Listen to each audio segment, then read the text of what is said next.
भगवते वासु ओम नमो भगवते वासुदेवाय।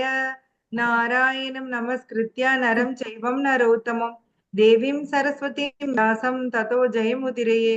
नष्टप्रायेषु भद्रेषु नित्यं भागवत सेवया भगवती उत्तमश्लोके भक्तिर्भवति नैष्टिकी। अध्यायं 11 48வது श्लोकम्।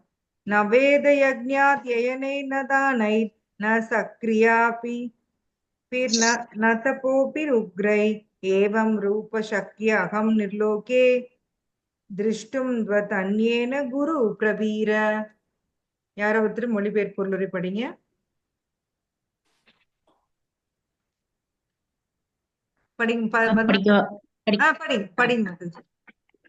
ஹரே கிருஷ்ணா. மொழிபெயர்ப்பு மற்றும் பொருளை வழங்கியவர் தெய்வ திரு பக்தி வேதாந்த சுவாமி பிரபுக்கு ஜெய் ஜெய். குருவம்ச வீரர்களில் சிறந்தவனே, எனது இந்த விஸ்வரூபத்தை உனக்கு முன் யாரும் என்றும் கண்டதில்லை. ஏனெனில் வேதங்களை படிப்பதாலோ, யாகங்களை செய்வதாலோ, தானங்களாலோ, புண்ணிய செயல்களாலோ, கடும் தவங்களாலோ எனது இந்த உருவத்தை ஜட உலகில் காண்பது என்பது இயலாதது ஆகும். பொருளுரை: இங்கு தெய்வீக பார்வை என்பதை தெளிவாக புரிந்து கொள்ள வேண்டும். இத்தகு தெய்வீக பார்வையை யாரால் பெற முடியும்? தெய்வீகம் என்றால் திவ்யமானது என்று பொருள். தேவர்களை போன்ற தெய்வீக நிலையை அடையாமல் ஒருவன் தெய்வீக பார்வையை ஹரே கிருஷ்ணா. மாதாஜி மியூட் ஆயிட்டீங்களா இருக்கு? கவிதா மாதாஜி கேட்கலையே. ஹரே கிருஷ்ணா. கேக்குது மாதாஜி, எங்களுக்கு கேக்குது மாதாஜி. கேக்குது மாதாஜி. மாதாஜி ஓ, எனக்கு கேட்கலையே. எனக்கு என்ன கேக்குது மாதாஜி? எனக்கு கேட்கல. முதல்ல இருந்தே கேட்கலையா மாதாஜி? இப்ப கேட்கலையே, இப்பதான் ஜஸ்ட் தேவர்கள் என்றால் யார் அதுல இருந்துதான் கேட்கல. வேத இலக்கியங்களில் பகவான் விஷ்ணுவின் பக்தர்களே தேவர்கள் என்று குறிப்பிடப்பட்டுள்ளது. விஷ்ணு பக்தக சம்ருதோ தெய்வக.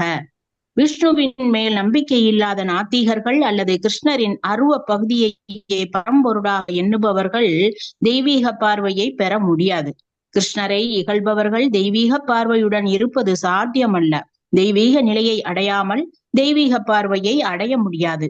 வேறு விதமாக கூறினால், தெய்வீக பார்வையுடைய மற்ற நபர்களும் அர்ஜுனனை போன்று பார்க்க முடியும். விஸ்வரூபத்தை பற்றிய வர்ணனை பகவத்கீதையில் கொடுக்கப்பட்டுள்ளது.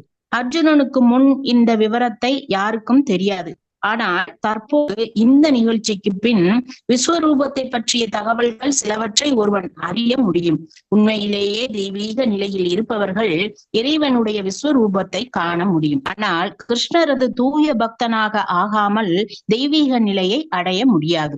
இருப்பினும் உண்மையான தெய்வீக இயல்பில் இருப்பவர்களும் தெய்வீக பார்வையை உடையவர்களுமான பக்தர்களோ இறைவனின் விஸ்வரூபத்தை காண்பதில் அவ்வளவு விருப்பமுடையவர்கள் அல்ல.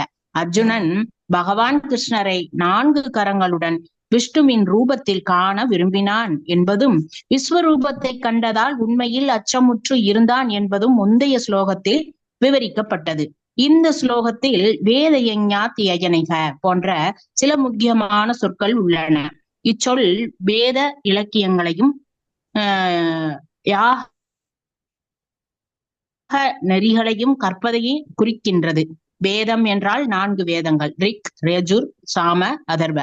18 புராணங்கள், உபனிஷதங்கள், வேதாந்த சூத்திரம் முதலிய எல்லாவித வேத இலக்கியங்களையும் குறிக்கும். இவற்றை ஒருவன் வீட்டிலோ வேறு எங்கோ கூட கற்கலாம். அதுபோலவே யாக நெறிகளை கற்பதற்கு கல்ப சூத்திரங்கள், மீமாம்சா சூத்திரங்கள் என சூத்திரங்கள் உள்ளன. தானைக எனும் சொல் பொருத்தமான நபர்களுக்கு, அதாவது இறைவனின் திவ்யமான அன்பு தொண்டில் ஈடுபட்டிருக்கும் அந்தணர்கள், வைஷ்ணவர்கள் முதலியோருக்கு தானம் வழங்குவதை குறிக்கும். அதுபோல புண்ணிய செயல்கள் என்பது பல்வேறு ஜாதிகளுக்கு ஏற்ப நியமிக்கப்பட்டுள்ள கடமைகளையும் அக்னிஹோத்திரம் முதலியவற்றையும் குறிக்கின்றது. மேலும் உடல் ரீதியிலான கஷ்டங்களை விரும்பி ஏற்பது தபஸ்ய எனப்படும். எனவே உடலின் கஷ்டங்களை ஏற்றல், தானம் அளித்தல், வேதங்களை கற்றல் முதலிய பல செயல்களை ஒருவன் செய்யலாம். ஆனால் அவன் அர்ஜுனனை போன்ற பக்தனாக இல்லாவிடில் விஸ்வரூபத்தை காண்பது சாத்தியம் அல்ல. அருவவாதிகள் இறைவனது விஸ்வரூபத்தை காண்பதாக கற்பனை செய்து கொண்டிருக்கின்றனர். ஆனால் அருவவாதிகள் பக்தர்கள் அல்ல என்பதை நாம் பகவத்கீதையில் இருந்து புரிந்து கொள்கிறோம். எனவே அவர்களால் இறைவனது விஸ்வரூபத்தை காண இயலாது. அவதாரங்களை படைக்கும் நபர்கள் பலர் இருக்கின்றனர். இவர்கள் சாதாரண மனிதனையும் அவதாரமாக அறிவிக்கின்றனர். ஆனால் இவையெல்லாம் முட்டாள்தனமே. பகவத்கீதையின் கொள்கைகளை நாம் பின்பற்ற வேண்டும். இல்லாவிடில் பக்குவமான ஆன்மீக ஞானத்தை அடைவது சாத்தியமல்ல. பகவத்கீதை இறைவனை பற்றிய விஞ்ஞானத்தின் ஆரம்ப கல்வியாக கருதப்பட்டாலும் இது மிகவும் பக்குவமானதாக இருப்பதால் எது எப்படிப்பட்டது என்பதை பகுத்து அறிவதற்கு இது மிகவும் உதவுகின்றது. போலி அவதாரத்தை பின்பற்றுபவர்கள் இறைவனின் தெய்வீக அவதாரத்தை விஸ்வரூபத்தை தாங்களும் பார்த்திருப்பதாக கூறலாம். ஆனால் இதனை ஏற்றுக்கொள்ள முடியாது. ஏனெனில் கிருஷ்ணருடைய பக்தனாக ஆகாமல் இறைவனின் விஸ்வரூபத்தை காண முடியாது என்பது இங்கே மிக தெளிவாக கூறப்பட்டுள்ளது. எனவே ஒருவன் முதலில் கிருஷ்ணரின் தூய பக்தனாக ஆக வேண்டும். அதன் பின் தான் கண்ட விஸ்வரூபத்தை தன்னால் காட்ட முடியும் என்று அவன் அறிவிக்க முடியும். போலி அவதாரங்களையும் அந்த போலி அவதாரங்களை பின்பற்றுவோரையும் கிருஷ்ண பக்தனால் ஏற்றுக்கொள்ள முடியாது. ஹரே கிருஷ்ணா. கேட்டுச்சா மாதாஜி? நல்லா கேட்டது மாதாஜி. ஓகே மாதாஜி. ஹரே கிருஷ்ணா. சோ பர்பட்ல புட்டு வச்சுட்டாரு இல்லைங்களா? பகவானுடைய விஸ்வரூபமே நம்ம என்ன சொல்றோம்? பௌதீகமானதுன்னு சொல்றோம். ஆனா அந்த விஸ்வரூபத்தையே யாரெல்லாம் பார்க்க முடியும்னு பகவான் இதுல சொல்றாரு. பௌதீக ரூபம் தான் சொல்லியிருக்காரு இல்லைங்களா? சோ நம்ம முன்னாடி இதுவரை நம்ம எல்லாம் பார்த்துட்டு இருந்தோம் அப்படின்னா, பகவான் என்னோட அந்தரங்க சக்தி மூலமா தான் இந்த விஸ்வரூபத்தையும் நான் எடுக்கிறேன் அப்படின்னு சொன்னார் இல்லைங்களா? பகவான் எடுக்கக்கூடிய எல்லா அவதாரங்களும் அவர் எந்த சக்தி யூஸ் பண்ணி எடுக்கிறாரு?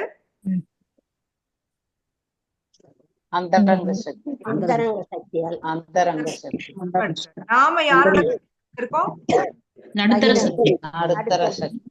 நாம யாரோட இருக்கோம்?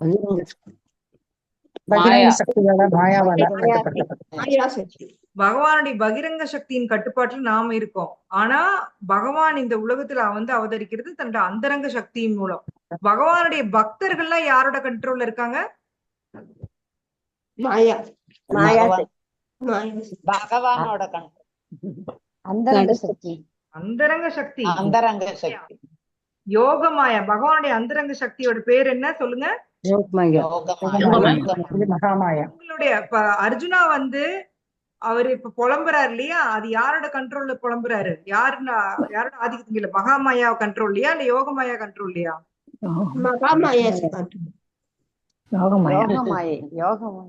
யோகமாயா. அர்ஜுனா மகாமாயா கீழே இல்ல. அவர் இப்ப புலம்புறாரு இல்லையா? என்னால ஃபைட் பண்ண முடியாதுன்னு சொன்னது இது லீலா. அர்ஜுனாவுக்கு உண்மையிலே அப்படி எந்த மயக்கமும் இல்ல. யோகமாயா அவரை டெம்பரரியா ஒரு மயக்கத்துல வச்சு இந்த பகவத்கீதையை வெளியே வர வைக்கிறாங்க. சரிங்களா? அதே மாதிரிதான் இன்னொரு எக்ஸாம்பிள் இதே மாதிரி சொல்லுங்க பாக்கலாம். யோகமாயா கண்ட்ரோல்ல ஒரு பக்தர் பண்ணக்கூடிய இன்னொரு செயல் சொல்லுங்க பாக்கலாம். உங்களுக்கு நல்லா தெரியும் அந்த பக்தரை. யோசிங்க. இவர் மூலமா பகவத்கீதை வெளியே வந்தது. இன்னொருத்தர் மூலமா இன்னொன்னு வெளியே வந்துச்சு இல்லையா? யார் அவரு?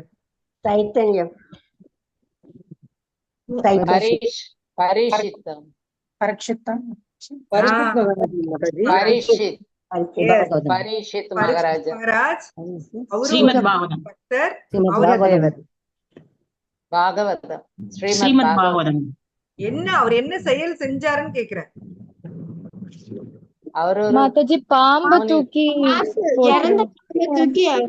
முனிவர் மேல போட்டதுனால அந்த பையன் சாபம் போட்டுறாரு. 7 நாளைக்குள்ள பாம்பு கடிச்சு இறந்துருவீங்கன்னு. உடனே தெய்வ பக்தியிலே இருக்கணுங்கிறதுக்காண்டி அவரு 7 நாளும் பகவானை பத்தியே கேட்டுட்டு இருக்கிறாரு. யோசிச்சு பாருங்க. அவரு பக்தனா இல்லாட்டி அந்த கடைசி 7 நாள் அந்த மாதிரி ஸ்பெண்ட் பண்ணணும்னு அவருக்கு தோணி இருக்குமா? இந்த பௌதீக உலகத்துல யார்ட்டையாவது போய் நீங்க 7 நாள் செத்துருவன்னு சொல்லி பாருங்க. அவங்க உடனே இருக்கிற இருக்க சொத்தெல்லாம் வித்துட்டு காசு எடுத்துட்டு என்ஜாய் பண்றதுதான் போவாங்க இல்லீங்களா? மாதாஜி அவரு உத்தரை வயித்துல இருந்தப்பயே பகவானால காப்பாற்றப்பட்டவர். சிறந்த பக்தர். ஆனா அவர் ஏன் அந்த பாம்பை எடுத்து அப்படி போடுறாரு?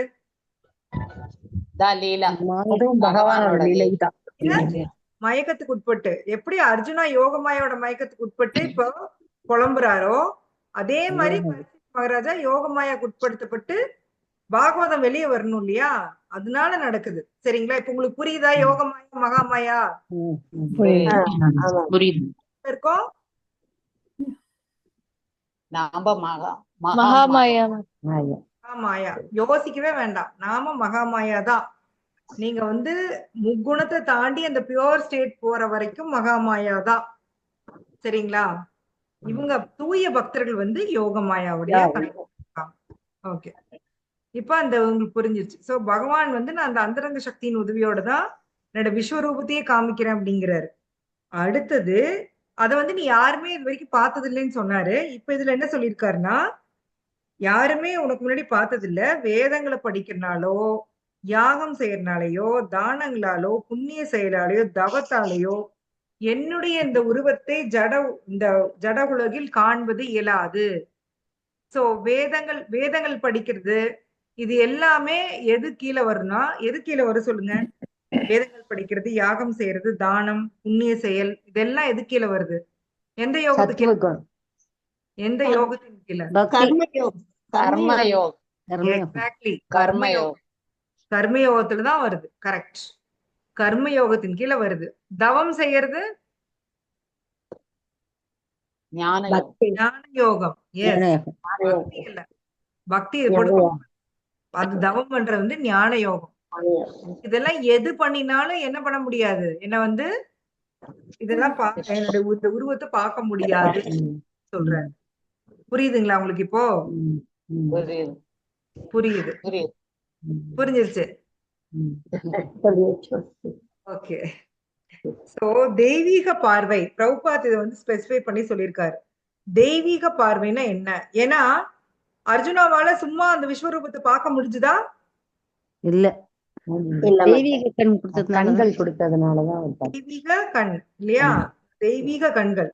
அதே மாதிரி சாஸ்திர சக்ஷுன்னு சொல்லுவாங்க. சோ அந்த சாஸ்திரங்களை அந்த புரிஞ்சுக்கிறதுக்கும் அதுக்கு ஒரு அறிவு வேணும் இல்லைங்களா? அந்த ஒரு பார்வை இருந்தாதான் சாஸ்திரங்கள் புரியும். அது மாதிரி இங்க தெய்வீக பார்வை பகவானால கொடுக்கப்பட்டிருக்கு அர்ஜுனாக்கு. அது மூலமா தான் வந்து அவரால் அந்த விஸ்வரூபத்தை பார்க்க முடிஞ்சது. அப்படின்னா இது அதுக்கு வந்து அதோட தகுதி என்ன? யாருக்கெல்லாம் இது கிடைக்கும்? பிரபுபாதம் கொடுக்கிறார். தெய்வீகம்னாவே திவ்யமானது. சோ யார் ஒருத்தன் தேவர்கள் மாதிரி ஒரு நிலையை அடையாம இத வந்து தெய்வீக பார்வை அடைய முடியாது. தேவர்களோட நிலை அடையணும். அப்படின்னா தேவர்கள் யாரு அப்படின்னு நீங்க கேள்வி கேட்பீங்க. அப்ப அந்த தேவர்கள் யாரு? தெய்வீக நிலையை அடைந்தவர்கள், பகவானின் பக்தர்கள். ஒரு அதிகாரிகள். ஒரு சின்ன பையன்கிட்ட நான் ஒரு பண்ணு வாங்கினேன். நான் போய் உங்க சித்தப்பா பேர் என்னடா அப்படின்னு கேட்டேன். விக்கி சித்தப்பா அப்படின்னா. சரி என்ன இல்ல சாரி இருங்க. இல்ல சித்தப்பா பேர் என்னடானா விக்கினா. அப்புறம் ஃபுல் பேர் என்னடானா விக்கி சித்தப்பா அப்படின்னு சொன்னான். அது மாதிரி இது நீங்க வந்து இப்படி சொன்னா அப்படி சொல்றீங்க. தெய்வீக பார்வையுடையவங்க தேவர்கள், தேவர்கள் தெய்வீக பார்வையுடையவர்கள். ஹரே கிருஷ்ணா. சொல்லுங்க. பகவானின் பிரதிநிதிகள் மாதாஜி. ஹரே கிருஷ்ணா. அதிகாரிகள், பகவானின் அதிகாரிகள், பிரதிநிதி. அவங்களுடைய நிர்வாகம் செய்யறதுக்கு வேண்டி இருக்காங்க. அவங்களுடைய முக்கியமான தகுதி என்ன? தேவர்களாக இருக்க முக்கியமான தகுதி என்ன? தூய பகவானுடைய பக்தர்களாக இருக்கிறாங்க. பக்தர்கள் இல்ல, பக்தர்கள். பகவானுடைய கட்டளைகளை நிறைவேற்றுவது. ஆனா கொஞ்சம் மெட்டீரியலிஸ்டிக் ஆசை இருக்கு இன்னும். சரிங்களா? அவங்களாம் நம்மளை விட பலபடி உயர்ந்தவங்க பகவானுடைய பக்தர்கள்.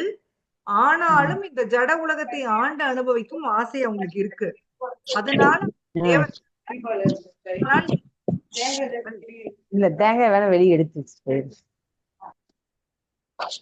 சோ பகவானால் நியமிக்கப்பட்டவர்கள் விஷ்ணு பக்த ஸ்மிருதோ தெய்வ. சோ அப்ப நீங்க வந்து நான் யாருக்கு வேணாலும் இந்த தெய்வீக பார்வை கிடைக்குமா அப்படின்னா, பகவான் மேல நம்பிக்கை இல்லாதவங்களுக்கு அது கிடைக்காது. பிரபுபாத் தெளிவா கொடுக்கிறார். சில பேர் மாயாவாதிகள் வந்து என்ன நினைக்கிறாங்க, கடவுளுக்கு உருவம் இல்லை நினைக்கிறாங்க இல்லையா? அவங்களுக்கு எல்லாம் அந்த தெய்வீக பார்வை என்ன பண்ணாது, கிடைக்குமா அவங்களுக்கு? எனக்கு கிடைக்காது. கிடைக்காது. சோ கிருஷ்ணரை இகழ்பவர்கள் தெய்வீக பார்வையோட இருக்கிறது சாத்தியமே இல்லை. இல்லை. தெய்வீக நிலையை அடையாமல் தெய்வீக பார்வை அடைய முடியாது. தெளிவா சொல்லிட்டாங்க பாருங்க. அந்த தெய்வீக நிலையை அடையறதுக்கு ஒரே தகுதி வந்து என்னது? யாகம் படிக்கிறதா? யாகம் பக்தி. பண்றது. பக்தி செயல். பக்தி. Yes. பக்தி பண்றது. பக்தி. பக்தனால மட்டும்தான் அதை பார்க்க முடியும். வேற யாராலையுமே அந்த விஸ்வரூபத்தை பார்க்க முடியாது. அதான் இங்க பகவான் சொல்றாரு. சோ விஸ்வரூபத்தை பத்தி வர்ணனை பகவத்கீதையில இருக்கு. அர்ஜுனாவுக்கு முன்னாடி யாருக்குமே இந்த டீடைல்ஸ் தெரியாது. சோ இந்த நிகழ்ச்சிக்கு அப்புறம் இப்போ வந்து விஸ்வரூபத்தை பத்தி எல்லாருக்குமே ஓரளவுக்கு தெரியுது. உண்மையில தெய்வீக நிலையில இருக்கிறவங்க தான் அந்த விஸ்வரூபத்தையும் பார்க்க முடியும். எஸ். இன்னொன்னு என்னன்னா, பக்தர்கள் வந்து இதை பெருசா விரும்புறது இல்ல. அவங்களுக்கு வந்து அந்த இரண்டு கை ரூபம் தான் பக்தர்களுடைய ஃபேவரேட். எதனால அர்ஜுனா 4 கை ரூபம் கேட்கிறாருங்கிறதுக்கு பிரபுபாதுக்கு விளக்கம் கொடுத்திருக்காங்க பாருங்க. சோ அர்ஜுனா வந்து விஸ்வரூபத்தை பார்த்ததுனால உண்மையில பயப்பட்டு ரொம்ப பயந்தாராமா. அதனால தயவு செய்து உங்க 4 கை ரூபத்தையாவது காமிங்க அப்படின்னு சொல்லி கேட்டாராம். அதையாவது நான் பாத்துக்கிறேன், அப்புறம் வந்து நீங்க உங்க 2 கை ரூபத்தை காமிக்கலாம் அப்படின்னு சொல்லி கேட்டாராம். சோ பயப்பட்டதுனால அர்ஜுனா கேட்டாரு அப்படின்னு சொல்லி பிரபுபாதன் கொடுக்குறாரு. தென் ஒரே நிமிஷம், எல்லாரும் அன்மியூட் பண்ணி வச்சிருக்கீங்க, எல்லாரும் மியூட் பண்ணி தேவைப்பட்ட அன்மியூட் பண்ணிக்கோங்க. எஸ். சோ இந்த வேதங்கள் புராணங்கள் உங்களுக்கு எல்லாம் தெரியும் இல்லையா? வேதங்கள் எத்தனை வேதங்கள் இருக்கு? 4 வேதங்கள், ரிஷியசு, சாமாதர்வம். புராணங்கள் எவ்வளவு இருக்கு? 18. உபனிஷத்துகள் 108. 108. சரி, இதெல்லாம் எதுக்காக உருவாக்கப்பட்டது சொல்லுங்க. இதெல்லாம் எதுக்கு உருவாக்கப்பட்டது? வேதங்கள், புராணங்கள், உபனிஷத். கடவுள் அடையறதுக்கு. சாஸ்திரங்களை தெரிஞ்சுக்கிட்டாதான் பக்தி பண்ண கடவுள் அடையறதுக்கு. வாழ்க்கை எப்படி நடத்தணுங்கிற நெறிமுறை. எஸ். பகவானையும் அப்புறம் அடைஞ்சிடணும். இது மூலம் படிச்சு பகவான் அடையணும். அதுக்கும் தாங்க மாதாஜி இது. இந்த உலகத்தை படைக்கிறாரு, இந்த உலகத்துல எப்படி வாழணும்னு சொல்லி தர்றாரு இல்லைங்களா?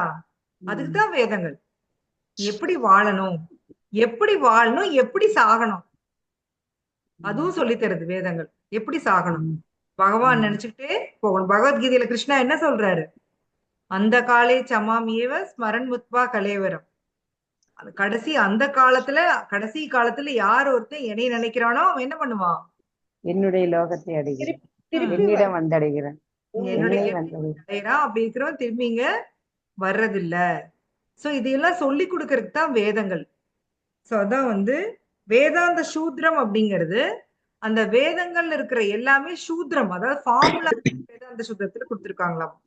அதை எழுதுனது வியாசர் தான். இது எல்லாத்தினுடைய இறுதி குறிக்கோள் என்ன அப்படின்னா பகவான் அடையறதுதான். ஆனா நிறைய பேர் அது புரிஞ்சுக்காம வேதங்கள்ல சொல்லிக்கிறது தப்பா புரிஞ்சுட்டு தப்பா முடிவு எடுக்கிறாங்க. அதுதான் வந்து பிரபுபாதன் வந்து கண்டம் பண்ணுவாரு. சோ இந்த ரிக்யஜு சாம 18 புராணங்கள் எல்லாமே வேத இலக்கியங்கள். யார் ஒருவன் வீட்டிலோ வேற எங்க கூட கற்கலாம். அதே போல் யாக நெறிகளை கற்பதற்கு யாகம் செய்யற கூட பாருங்க, கல்பசூத்ரம், மீமாம்ச தத்துவம் சூத்ரம் அதெல்லாம் இருக்காமோ. சோ தானை அப்படின்னா தானம் கொடுக்கறது, புண்ணிய செயல்கள் அப்படின்னா இந்த ஒவ்வொரு ஜாதிக்கும் ஒரு செயல் இருக்கும். அது வந்து இப்ப பிராமின்ஸ்க்கு வந்து அக்னிஹோத்திரம் அந்த மாதிரி. அப்புறம் தபசிய அப்படின்னா உடல் ரீதியா கஷ்டப்படுறது. சோ இதெல்லாம் ஒருத்தர் செஞ்சாலும் அவனால பகவானை பார்க்க முடியாது. ஏன்னா உனக்கு வந்து பகவானை பத்தின அந்த கண்கள் இல்ல இல்லைங்களா? நாம அந்த ஃபேமஸ் ஸ்டோரி சொல்லுவோம் இல்லையா, அதையவே கொஞ்சம் மாத்தி நான் சொல்றேன். ஒரு வாட்டி வந்து ஒரு பிராமணர் வந்து நரசிம்மரோட ஸ்டோரி சொன்னாராம். அத வந்து ஒரு வேடன் வந்து கேக்குறான். அப்புறம் அவன் வந்து அவனுக்கு வந்து நரசிம்மர் பார்க்கணும் பயங்கர ஆசையாயிருது. சோ அவன் வந்து காட்டுல போய் தேடுறான். சிங்கம் தனியா இருக்குது, மனுஷன் தனியா இருக்கான். ஆனா சிங்கம் எங்கேயுமே காணோம். அவனால வந்து ரொம்ப கஷ்டமாயிருது, புலம்பிட்டே இருக்கான். நரசிம்மா நரசிம்மா நரசிம்மா நாள் ஃபுல்லா தேடுறான். அப்புறம் பாத்தீங்கன்னா ரொம்ப அவன் வந்து அழுது கதறி கெஞ்சறது பார்த்தோன்னே பகவான் வந்து மனமிறங்கி வந்து அவனுக்கு தர்ஷன் குடுக்குறாரு. அப்படியே அவனுக்கு பயங்கர சந்தோஷம். அவர் கால்ல விழுகுறான். அப்போ வந்து அந்த வழியா வந்து அந்த அவன் அந்த கிளாஸ் கேட்டான் இல்லையா? அந்த பிராமணா வராரு. அந்த பிராமணாட்ட வந்து இவன் சொல்றான், "இங்க பாருங்க. நீங்க சொன்னீங்க இல்லையா? இங்க வந்து பாருங்க, இங்க வந்து பாருங்க. இந்த நரசிம்மர் இங்க இருக்காரு." அப்படின்னா, அந்த பிராமணா திரும்பி பார்த்தா அங்க வெறும் மரம் தான் இருக்கு. அவரு கண்ணுக்கு தெரியல. சோ அவரு வந்து, "என்னப்பா நீ நான் சொன்னத நினைச்சுட்டு இருந்திருக்க. அதனால உன்னோட கற்பனை அது." அப்படின்னு சொல்லி சிரிச்சுக்கிட்டே போயிடுறாரு. அப்ப இந்த வேடன் கேட்கிறான் நரசிம்மர, "நீங்க இங்கேயே நிக்கிறீங்க? அவரு என்ன உங்கள வந்து பார்க்காமயே போறாரு?" அப்படின்னு சொல்றப்ப பகவான் சொல்றாரு, "அவரு கண்ணுக்கு நான் தெரிய மாட்டேன். யார் ஒருத்தன் நம்பிக்கையோட என்ன கூப்பிடுறானோ, அவன் கண்ணுக்கு தான் நான் தெரிவேன். நீங்க வந்து நம்பிக்கை இல்லாம வந்து நீங்க நரசிம்மர தேடினா எப்படி கிடைப்பாரு? இல்லீங்களா? நம்பிக்கையோட ஹரே கிருஷ்ணா, கிருஷ்ண கிருஷ்ணா ஹரே ஹரே, ஹரே ராம, ராம ராம ஹரே ஹரேன்னு நம்பிக்கையோட சொன்னாதான், கிருஷ்ணா நம்ம முன்னாடியே வராரு. ஆனா நம்ம நம்பிக்கை இல்லாம இந்த ஹரே கிருஷ்ணா சொல்றப்போ, கிருஷ்ணா நம்ம முன்னாடியே வந்தாலும் நமக்கு என்ன தெரியாது? நம்ம கண்ணுக்கு தெரியாது. நான் ஏன் அவர் சொல்றாரு இல்லையா? என்னோட யோக மாயா வச்சு நான் மறைச்சுக்கிறேன். நான் ஏன் வந்து உங்களுக்கு காட்சி தரணும்னு கேட்கிறாரு. உனக்கே என் மேல நம்பிக்கை இல்லல்ல? நான் எதுக்கு முன்னாடி வரணும்? ஆனா நம்பிக்கை இருக்கிறவங்களுக்கு பகவான் காட்சி குடுக்குறாரு. நம்ம நெறைய ஸ்டோரி கேட்டிருக்கோம் இல்லையா மாதாஜி? கிட்டத்தட்ட நீங்க கீதா 18ல எல்லாம் கேட்டீங்க. நாம இந்த 2 வருஷமா 2, 3 வருஷமா இருக்குமா? எவ்வளவு நாள் இருக்கும் மாதாஜி நம்ம கிளாஸ் எடுக்க ஆரம்பிச்சு? 2 வருஷம் இருக்குமா? 3 வருஷம் 3 வருஷமா இருக்குமா? இருக்குங்க. ஆல்மோஸ்ட் நீங்க எல்லா ஸ்டோரி கேட்டீங்க. அதுல பகவான் தன்னுடைய பக்தர்களுக்கு காட்சி குடுக்குறாரா இல்லையா சொல்லுங்க? கொடுக்குறாரு. நீங்க வரதராஜ பெருமாள் கூட அந்த யாருக்கு அவருக்கு? இந்த அவர் சாமர வீசுவாரே. அவருக்கு வந்து அவர் டெய்லி பேசுவாரு பகவானோட. மறுபடியும் போய் மாட்டுக்கொட்டையில போய் திருக்கட்சி நம்பிக்கை. திருக்கட்சி நம்பிக்கை. சோ அதெல்லாம் நீங்க வந்து உண்மை நம்புறீங்களா இல்ல அதெல்லாம் கற்பனையா சொல்லுங்க? உண்மைதாங்க மாதாஜி. அவங்க உண்மைதான். நம்பிக்கையே நடந்த உண்மை. ஒத்துக்கிறீங்களா? எல்லாருமே ஒத்துக்கிறீங்களா? ஒத்துக்கிறாங்க மாதாஜி. அப்போ ஆமா. பகவான் தன்னுடைய பக்தனுக்கு காட்சி குடுக்குறாரா இல்லையா? கொடுக்குறாரு. ஆமா மாதாஜி. தூய பக்தர்களுக்கு காட்சி கொடுப்பாரு. அப்ப நம்ம கண்ணுக்கு அவர் தெரியல அப்படின்னா அப்ப என்ன அர்த்தம் அதுக்கு? நம்மளுக்கு பக்தி நம்ம என்ன பக்தன் ஆகல. பக்தி இன்ஜெக்ஷன் சேர்த்தி போடணும்னு அர்த்தம் இல்லீங்களா? டோஸ் பத்தல. ஐவியில கொஞ்சம் சேர்த்தி போடணும். போட்டாதான் நம்மளுடைய வியாதி கிளியர் ஆகும். நம்ம பௌதீக வியாதி கிளியர் ஆனாதான் பகவானை பார்க்க முடியும் இல்லீங்களா? நாம பௌதீகமா யோசிச்சு பாருங்களேன். நான் வந்து உண்மையிலேயே நான் வந்து ஒரு ஆத்மா. நான் வந்து எனக்கும் இந்த உடலுக்கும் சம்பந்தமே இல்ல. எனக்கும் இந்த பௌதீக உலகத்துக்குமே சம்பந்தமே இல்ல. ஆனா நான் இங்க வந்து ஒரு உடலை ஏத்துக்கிட்டு நான் ஒரு ஆண், நான் ஒரு பெண், என்னுடைய ஃபேமிலி இது, இவங்க கஷ்டம் பூரா என் கஷ்டம். ஒரு மாதாஜி அடிக்கடி புலம்புவாங்க. நான் சந்தோஷமா இருக்கலாம்னு பார்த்தா எங்க எங்க அக்காவுக்கு ஒரு கஷ்டம், என் தங்கச்சிக்கு ஒரு கஷ்டம், எங்க அப்பாவுக்கு ஒரு கஷ்டம், என் ஹஸ்பண்டுக்கு ஒரு கஷ்டம். இதுக்கு எங்கேயாவது எண்ட் இருக்கா சொல்லுங்க? நீங்க என்னைக்காவது சந்தோஷமா இருக்க முடியுமா? ஒண்ணு போனா என்ன வரும்? இன்னொன்னு வரும் இல்லையா? எப்படி வந்து ஒருத்தன் நின்று இருந்தான் நம்ம கடலோரமா, ஏன்டா குளிக்கலையானா, அலை நிக்கட்டும் குளிக்கிறேன் அப்படின்னானா, அது நடக்குமா? எந்த காலத்துல நிக்கிறது, எந்த காலத்துல நிக்காது. பௌதீகமா நமக்கு கஷ்டம் வந்தே தீரும். ஏன்னா இந்த பௌதீக உலகத்தினுடைய டிசைன் அது இல்லைங்களா? நீ வந்து கஷ்டம் வரலன்னு வச்சுக்கோங்க, நம்ம ஜாலியா இங்க செட்டில் ஆயிருவோம். நான் இந்த உடல் நினைச்சிட்டு செட்டில் ஆயிருவோம். சோ நான் இந்த உடல் நாம நினைக்க கூடாதுங்கிறதுக்காக தான் அந்த கஷ்டங்கள் மாயா குடுக்குறாங்க. பகவானை தேடி போ அப்படின்னு சொல்லி நம்மள புஷ் பண்றாங்க. நாம என்ன பண்றோம்? அட போமா உனக்கு வர வேலையிலன்னு ஓடி வந்து திருப்பி வந்து அவங்க மடியிலே வந்து படுத்துக்கிறோம். எனக்கு இங்கதான் சுகமா இருக்கு, கஷ்டமா இருந்தாலும் பரவாயில்ல, சொரிய நல்லாதான் இருக்குது, புண்ணுதான் ஆகுது ஆயிட்டு போகுது, சொரிய சுகமா இருக்குன்னு சொரிஞ்சுட்டே உட்கார்ந்துட்டு இருக்கிறோம் இல்லைங்களா? ஆனா உண்மையிலேயே நமக்கு எந்த கஷ்டமும் கிடையாது. ஆத்மா வந்து தூய்மையானவன். அவன் வந்து ரொம்ப ரொம்ப பியூர். நமக்கு வந்து இந்த பாடியோட நம்மள அடையாளப்படுத்திக்கிட்டு நான் இந்த உடலை வச்சு நான் என்ஜாய் பண்ணணும் அப்படின்னு நினைக்கிறப்பதான் என்ன ஆயிருதுன்னா ஆத்மா அடி வாங்குறான். நான் ஆக்சுவலா நேத்து பிருது மகராஜோட ஒரு இந்த இது படிச்சுட்டு இருந்தேன். ஒரு புக்கு, ஒரு டிரான்ஸ்லேஷனுக்காக படிச்சுட்டு இருந்தேன். அதுல வந்து பிருது மகராஜ் யாருன்னு பாத்தீங்கன்னா, பகவானுடைய இந்த ரூலிங் பொட்டன்சி, ஆட்சி செய்யும் இந்த பொட்டன்சி, அந்த திறமை, அதான் வந்து பிருது மகராஜ். சோ பகவானுடைய ஒரு அவதாரம் தான் அவரு.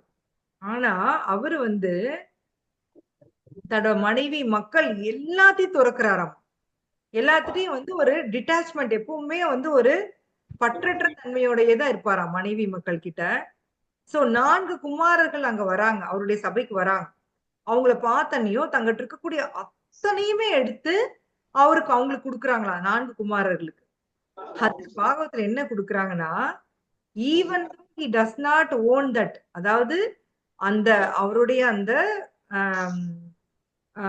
பணம், செல்வாக்கு, இது எல்லாமே அவருடையது கிடையாது. உண்மையிலேயே அது பகவானுடையது. ஆனாலும் அவர் அதை வந்து பகவானுடைய பிரதிநிதியா வர அந்த 4 குமாரர்களுக்கு அவர் அது கொடுக்கிறாரு அப்படின்னு சொல்றாங்க. புரியுதா நான் என்ன சொல்ல வரேன்னு? புரியல? புரியுதா? என்ன புரிஞ்சுது? புரியுது மாதாஜி. எதுவுமே நமக்கு சொந்தமானது. நமக்கு சொந்தம். இன்னொரு தடவை சொல்லுங்க மாதாஜி. எல்லாமே பகவானுடையது.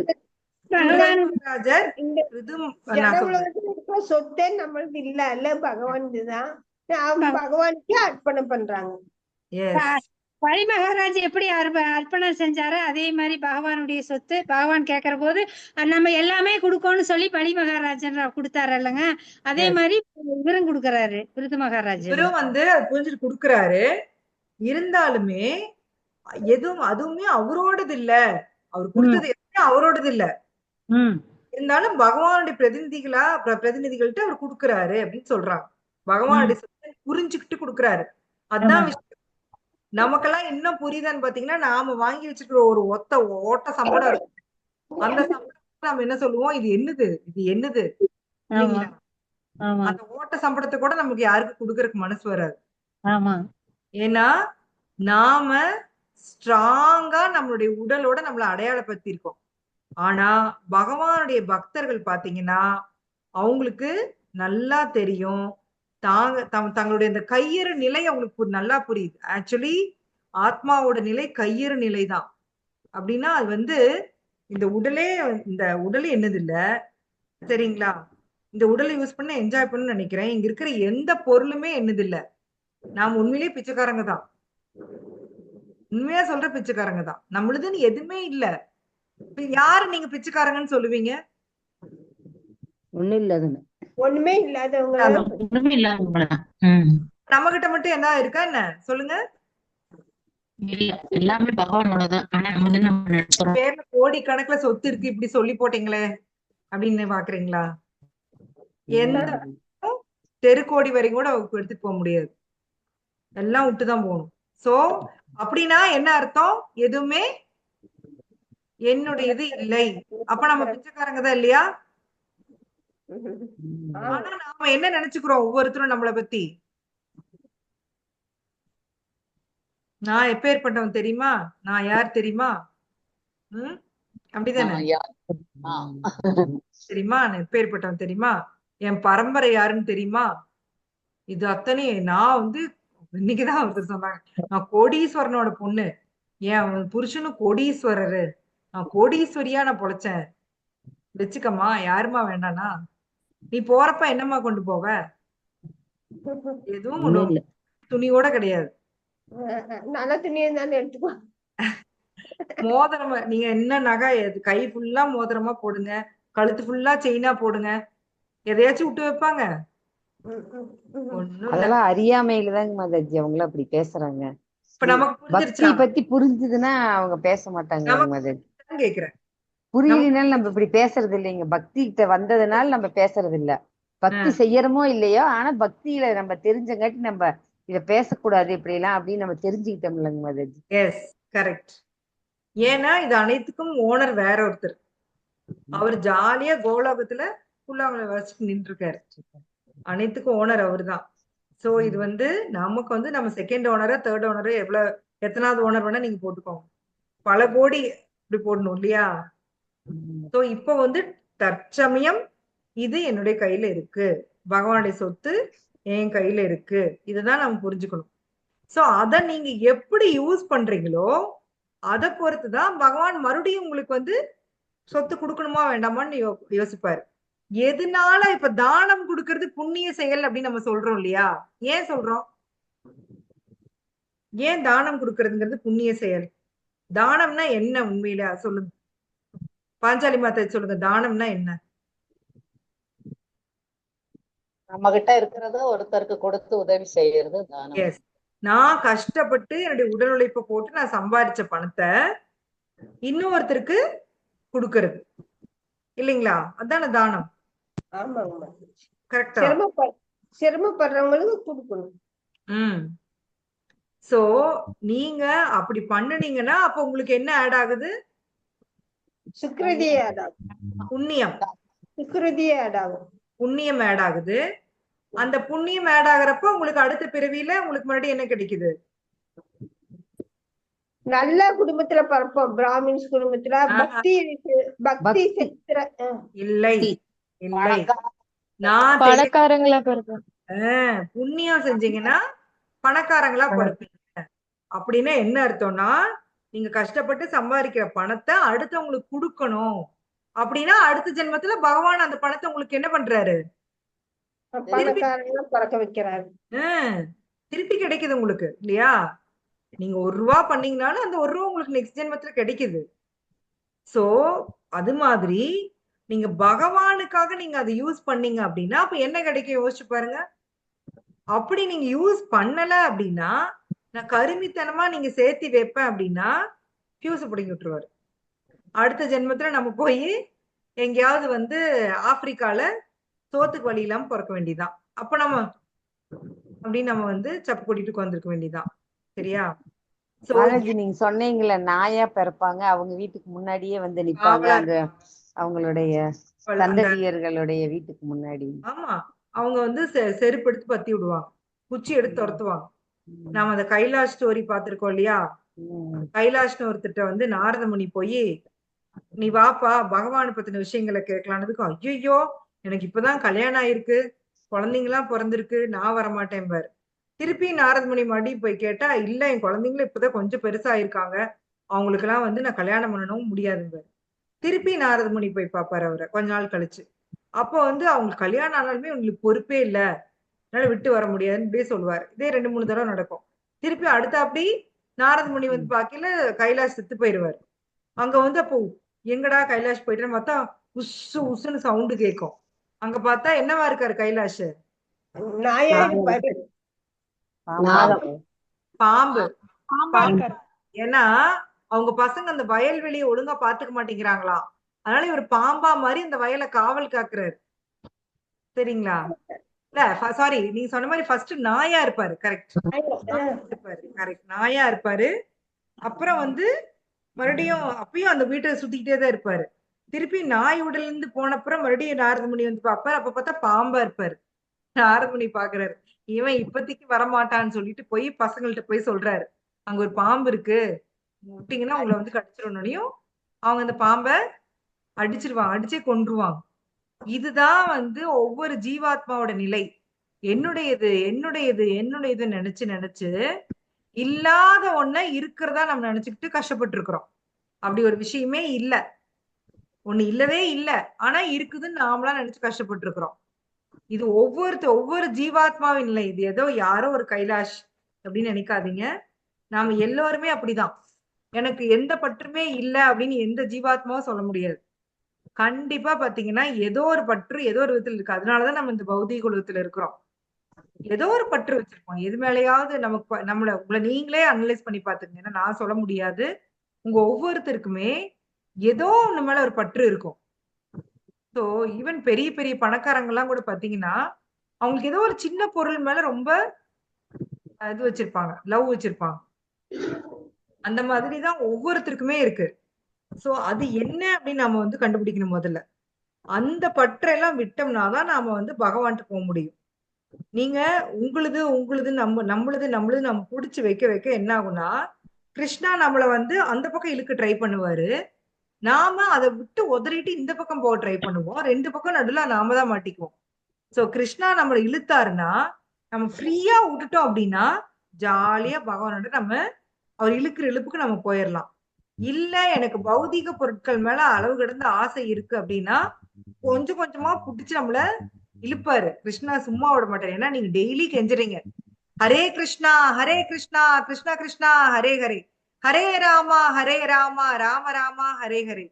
நம்ம டெய்லி கெஞ்சுறோம் பகவான, ஸ்ரீமதி ராதாராணி எனக்கு பகவானுடைய சேவை கொடுங்க, எனக்கு வந்து பகவானுடைய mercy கொடுங்க, நம்ம தினம் கெஞ்சுறோம். அதனால அவங்க வந்து நம்மளுக்கு வந்து சேவை கொடுப்பாங்க.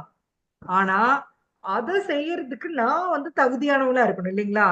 எல்லாம் அதே மாதிரி எப்படி வந்து பகவானுடைய விஸ்வரூபத்தை பார்க்கறதுக்கு ஒரு தகுதி இருக்கோ அதே மாதிரி பகவானுடைய சேவைகள் செய்யறதுக்கு ஒரு தகுதி இருக்கு. அந்த தகுதி என்ன? பக்தி. பக்தி. எஸ், பக்தி. இப்பவும் பாத்தீங்கன்னா இஸ்கான்ல மட்டும்தான் சமைக்கிறது வந்து யாரு சமைக்கிறாங்க உங்களுக்கு எல்லாம் தெரியுமா? டிவோட்டிஸ் தான். இனிஷியேட்டட் வந்து மித்த சென்டர்ல இனிஷியேஷன் அதிகம் எடுக்காதவங்க டிவோட்டிஸ் தான் சமைப்பாங்க. ஏன் நாம டிவோட்டிஸ் சமைக்கிறோங்க? கான்சியஸ் லெவல் வந்து பக்தியில சேவை. இருக்கும். அதனால சொல்றேன். கிருஷ்ண உணர்வோட சமைக்கிறதுனால பிரசாதமா செஞ்சாதான் அவங்க மக்கள் பக்தர்களுக்கு அந்த உணர்வு கிருஷ்ண உணர்வு வருங்கிறதுக்காக அவங்க சமைக்கிறாங்க மாதாஜி. எஸ், கிருஷ்ண உணர்வு வேணும். சோ பக்தர்கள் ஏன் சமைக்கிறோம் அப்படின்னா மத்தவங்க வந்தாங்கன்னா அவங்க வந்து அவங்க வீட்டுல ஒரு புருஷனை திட்டிகிட்டே சமைப்பாங்க, கொண்டாடி திட்டிகிட்டே சமைப்பாங்க, வெவ்வேறு விதமான கான்சியஸ்ல சமைப்பாங்க. ஆனா பக்தர்கள் சமைக்கிறப்போ இது பகவானுக்கான பிரசாதம், இந்த உணர்வோட சமைக்கணும். பக்தர்கள் சமைக்கிறது மேட்ரு கிடையாது. அங்க என்ன மாதிரி உணர்வு இருக்கணும்னா நான் செய்யக்கூடிய இந்த சமையல் பகவானுக்கு நான் ஆஃபர் பண்ணணும், அவரு சாப்பிடணும், அவரு சாப்பிட்டு ருசிக்கணும், இந்த கான்சியஸோட ஒரு பக்தனை வந்து சமைக்கணுமா. அப்படி சமைச்சு நீங்க போகாவா ஆஃபர் பண்றப்பதான் பகவான் அதை ஏத்துக்கிட்டு நம்மளுக்கு திருப்பி என்னவா கொடுக்குறாரு? பிரசாதம்னாவே என்னது? கருணை. கருணை, பகவானுடைய கருணை. பகவானுக்கு நாம அர்ப்பணிக்கிறத, நாம கொடுக்குற இந்த அற்ப உணவு யோசிச்சு பாருங்க.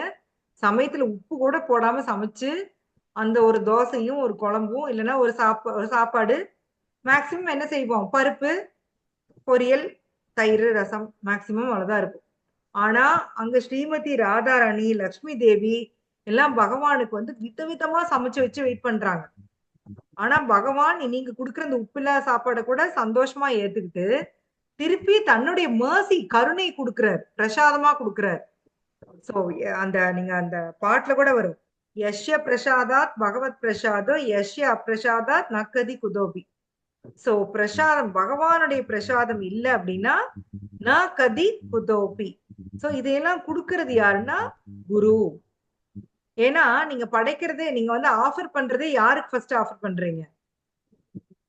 குரு. குரு. ஆஃபரிங் மந்த்ராவே பாத்தீங்கன்னா ஃபர்ஸ்ட் யாருக்கு ஆஃபர் பண்றீங்க? குரு. குருவுக்கு தான். குருவுக்கு அப்புறம் சைத்தன்ய மகாபிரபுக்கு அப்புறம் தான் வந்து பகவான். சரியா? சோ அந்த குரு தான் வயா மீடியா, 2 பேருக்கு நடுவுல இருக்கிறது. இங்க வந்து நம்ம குடுக்கறது அவருக்கு பகவான்கிட்ட கொடுக்குறாரு, அங்க பகவான் கொடுக்கறது வாங்கி நமக்கு இங்க கொடுக்குறாரு.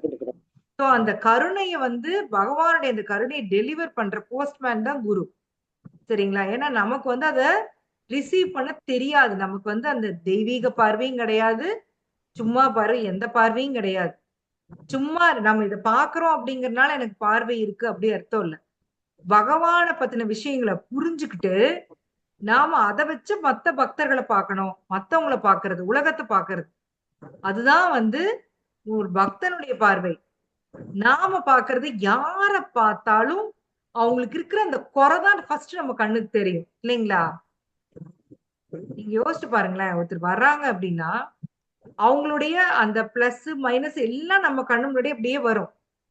அவங்கள பத்தி நம்மளுக்கு ஒரு ஐடியா இருக்கும், அந்த ஐடியா பூரா அவங்கள பார்த்தோன்னே நம்மளுக்கு வரும். சோ நம்மளுடைய பார்வை இப்படிதான் இருக்கு. ஆனா பக்தர்கள் வந்து ஒரு ஜீவாத்மாவை எப்படி பார்ப்பாங்க? சரி, பிரபுபாதர் நம்மளை எப்படி பார்த்தாரு சொல்லுங்க. நானே ஏன் சொல்லிட்டே இருக்கணும். பிரபுபாதர் எப்படி நம்மளை பார்த்தாரு? கருணையோட பார்த்ததுனாலதான் பக்தி கிடைச்சிருக்குதுங்க மாதாஜி. கருணையோட பார்க்கறாரு. பார்வை, கருணையான பார்வை அவர்களுக்கு.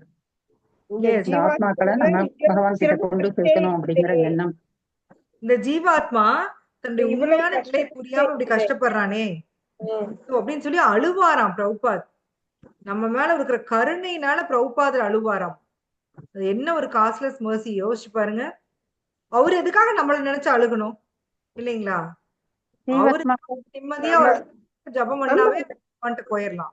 ஜீவாத்மா கஷ்டப்பட்டுட்டு இருக்கிறாங்களே அப்படின்னு சொல்லிதான் மாதாஜி அவர் பிரபுபாதர் கருணை கொடுக்கிறார் கொடுக்கிறார் உண்மையில. சோ பிரபுபாதருடைய அந்த காஸ்ட்லெஸ் மர்சி, அதனாலதான் நமக்கெல்லாம் வந்து இப்ப வந்து பக்தி கிடைச்சிருக்கு இல்லைங்களா? பக்தி பத்தின விஷயங்கள் நம்மளுடைய காதுல விழுகுது. Only because of Prabhupada's castless mercy. இது இந்த டாபிக் ஏதோ கருணை வச்சு ஏதோ ஆரம்பிச்சு